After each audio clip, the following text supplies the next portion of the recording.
chair, still struggling for breath, I took her wrist.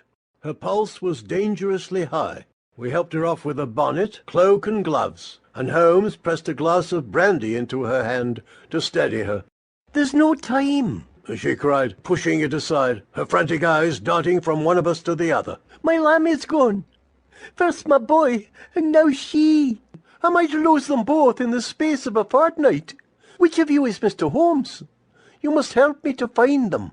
Holmes's voice was soothing. "I am Sherlock Holmes, and I'll do all I can to assist you. But first you must tell me what has happened, and to do that you must compose yourself." He urged the glass on her again, and this time she obeyed. I kept my fingers on her wrist as she sipped the brandy, and her laboured breathing slowed. All the while Holmes's keen eyes minutely examined her person. "Do you find it troublesome," he said, seating himself across from her, "to keep such a very large dog?"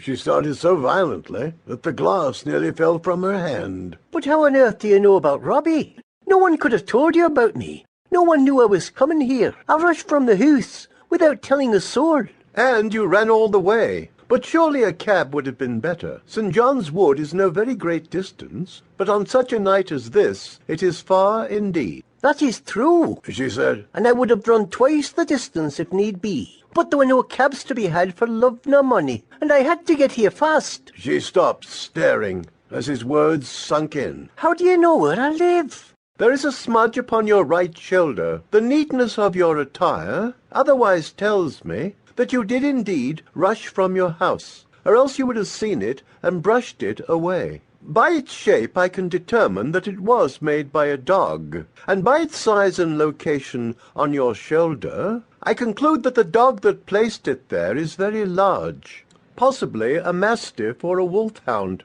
And while dogs abound in London, dogs of that size fare better where they exercise freely. St. John's Wood provides both proximity to a park and nearness to Baker Street, to allow for your arrival on foot.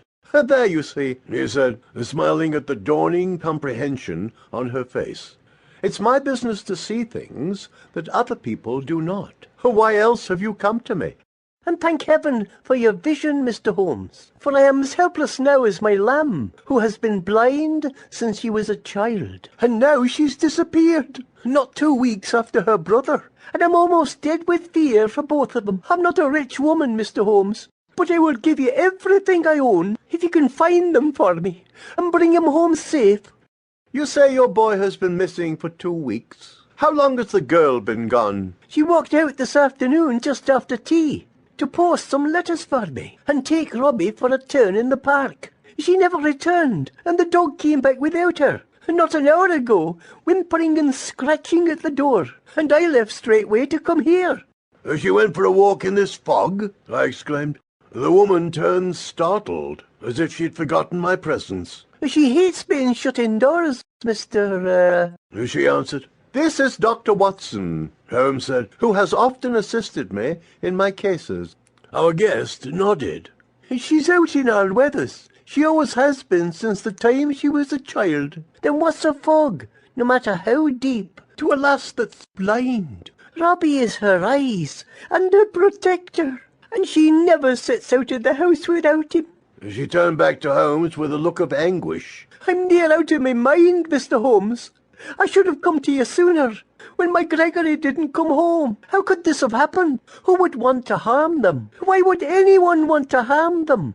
"We don't know that they have come to harm. What are their names and ages?" "Ellen and Gregory McCadden." Her hands twisted as she spoke. "Ellen turned 17 in June. Gregory is 22 and a sailor."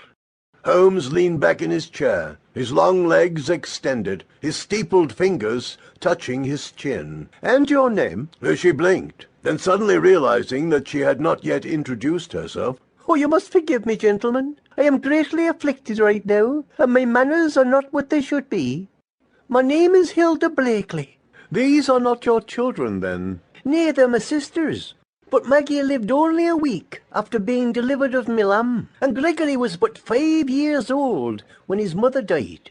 I moved into the house to help their father. Oh, what does a clerk know of raising 2 bairns? A month later he left the house. to get some to... To keep listening to this audiobook, I've left you a link in the description so you can do it at no cost thanks to Audible's 30-day free trial.